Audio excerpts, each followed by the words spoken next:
And it goes a little something like.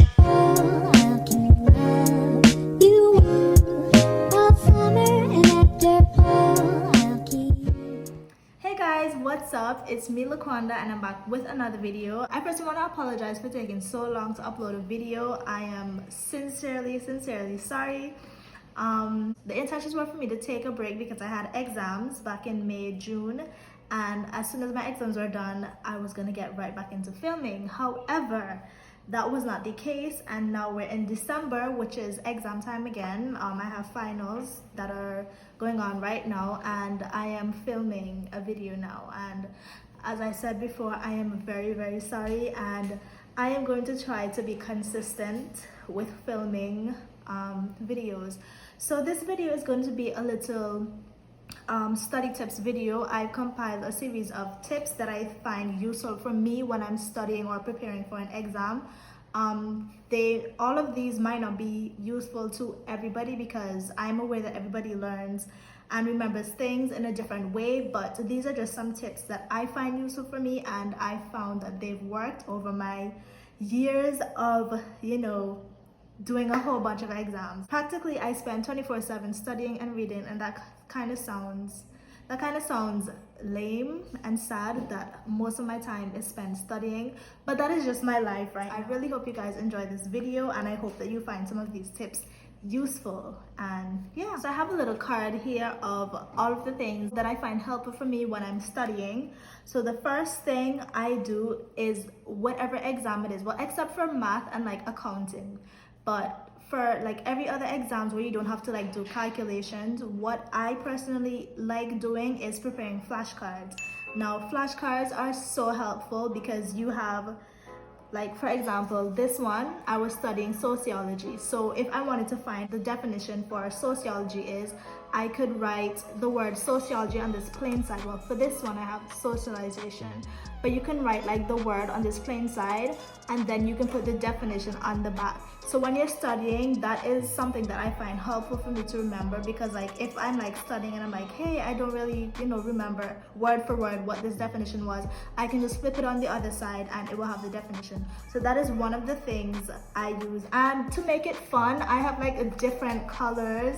So like I have like bright pink, neon green, yellow, I have orange as well. So when you're studying, it doesn't have to be boring. You can find ways to spice it up so that you don't feel like it's not such a pain to study. Now for me personally, I don't really enjoy studying. Especially for long periods of times, it's not something that I'm like, oh my god, I'm so excited to study, but I know what I have to do to like prepare and study effectively so that I can have good grades and feel confident going into the exam. The next thing I do to help me prepare for an exam is I do like a Zoom call with my classmates. So if there's a particular subject that I find, there's a topic that I am not so strong on and I'm aware that that topic is coming in the exam, what my classmates and I do is that we join the Zoom call, and they're like a list of topics coming in the exam, and each person will get a chance to expound on the topic that they're strong in. So for example, one of the courses that I'm studying is cost accounting, and one of these topics coming in the exam is like probably absorption costing. This might not make sense to you guys, but I'm just giving you an example. So absorption costing, I might be strong on that topic, so on the Zoom call I will expound on that topic. Then somebody else who's strong in a different area will expound on something like budgeting, and if you guys get what I'm saying. So these Zoom calls are pretty helpful.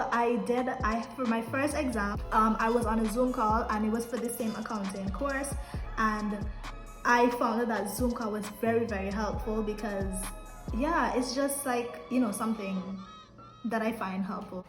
Also guys, I am a person, when I'm studying, I like to have like little snacks with me, whether that is a cookie, some chips, tea. I really like tea. I'm always drinking tea.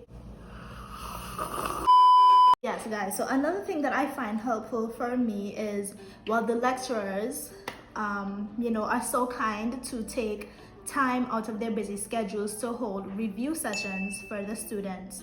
So like leading up close to an exam, you have, well, this particular lecture will hold like review sessions. So sometimes it's on the weekend before the exam. So this just gives students the time to, like, you know, ask questions on any topic that they're struggling with still before the exam, and have like the lecturer do like a actual visual, you know, example on the board for the students to be like, oh, this is how you actually do this, or this is an easier way to do this. So those review sessions I really look forward to. Sometimes they're in person and sometimes they're on a Zoom call, but I really look forward to them, and I try my best if I can to attend them because they're really helpful. And sometimes the lecturer might drop hints on, you know, what to expect on the exam, you know. So if you show up, you are, you know, on a good side, because you're like, okay, I get the chance to hear like what's coming, as opposed to if you don't show up at all. Okay, so the other way that I study for an exam, I do a lot of reading. So like I read over the theory, I read over the material,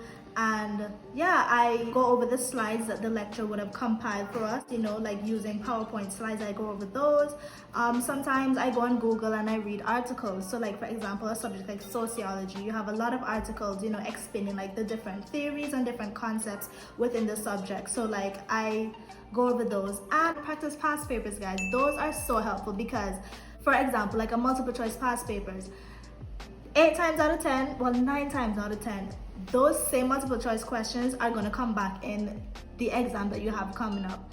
And I can attest to that. I've had exams where I went over past papers for like 2 years before, 3 years before, previous years before, and I end up seeing them come back in my exam. So those are very helpful. Go just like practicing. Studying is all about practicing. Like you practice, you read the material, and you should be fine. So another way that I study, or I feel like the information that I've studied stays in my brain, like I retain the information, is finding a random person and explaining the topic to them. So no, when I say random person, like that can be a classmate. The classmate doesn't even have to do the same subject as you, just as long as you can explain the material to them in a way that they can understand, you know that, okay, you're on a good side. Also, when you're studying, it is important to like not overload your brain. So like hello. When you're studying, it is important to take breaks in between. So don't like just study for like a full 3 hours straight through and you don't like give your brain time to process the information and recuperate. But you also cannot abuse those breaks. So you can't study for like half an hour and then take a 2-hour break. No, you have to like discipline yourself, because it might take you a while to like get back into the, you know, the groove of studying. And studying is all about discipline. So like you tell yourself you're gonna get this amount, that you're gonna focus on this topic for this period of time, take a break, move on to the next topic. So that is how I study. And last but not least, this is the most important thing when studying or preparing for an exam, is getting a lot of rest. I have fell victim to this, where I tried to pull an all-nighter and end up waking up late for an exam. So my first exam actually this week, I was like, you know what, like it was for 9 o'clock in the morning. So I'm like, you know what, I'm going to, you know, go to sleep by 8:30, 9ish, and you know, wake up early. So like wake up at like 6 o'clock so I don't feel like I have to rush. I had packed my bag and everything the night before to make sure that I had everything in there, because I didn't want to forget anything at home. I want to wake up early so I can just take my time, have some breakfast, you know, and head to school. And if I feel like I want to reread some notes before the exam, I can just sit back and do that. However, I went to sleep at 11 o'clock that night, and I don't know what happened, but I did not hear any of my alarms, and I ended up waking up late. I was so flustered when I got into the examination room before it had started, because you actually have to be seated like half an hour before the exam starts. So I was so flustered for my accounting exam that I forgot my calculator. Not at home, not at home, but you can't take your bags obviously into the exam room. So there's a completely different room, which is on a completely different block, that I had to go to. And I was like, oh my gosh, but thankfully I made it through the exam. And yeah, so guys, I really hope that these tips were helpful. I really hope that you found them useful for you. And these are just some tips that I think are useful for me. And yeah, thank you guys for joining me in this video. I really hope you enjoyed it. Please give this video a like. Please subscribe to my channel, and please turn on your post notification bell so you can be notified every single time I post. And also feel free to leave a comment in the comment section of any other video ideas you may have. Thank you guys so much for joining me on this video, and I hope to see you guys in my next one. Bye!